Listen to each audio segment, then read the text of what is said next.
Hello, traders. This is Andy with Trade Ideas. It is May the 31st, last day of the month, and taking a look at the SPY, we tried to get above this 420 level yesterday. Could not do it. We closed pretty much right at it. Now we're seeing a gap down back into this range. Wouldn't be surprised to see us pull back here to these moving averages and test them again.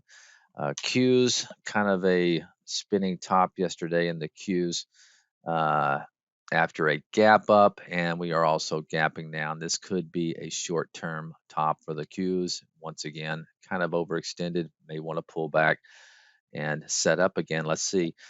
Real quick, let's take a look at some possible setups here. Now, this is a day where I'm not too anxious about jumping into new swing trading ideas, but American Airlines, I think they had raised guidance a little bit here, gapping up to a key level here.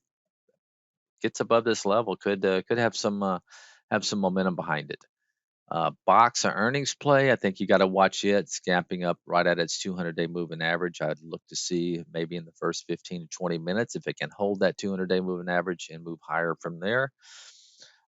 SoFi seeing a gap up this morning, and I think it looks like it's destined for this 650 level. If we get above that, could be looking at $7 pretty quick, and that's SoFi. One to watch there.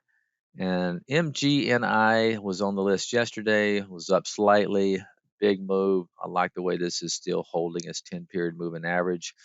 Uh, so keep an eye on that one because if it does get above this level, it looks like to me it could go try to fill this gap at around 1350. All right, guys, keep it tight today, and we'll talk to you tomorrow. Have a great day. Bye bye.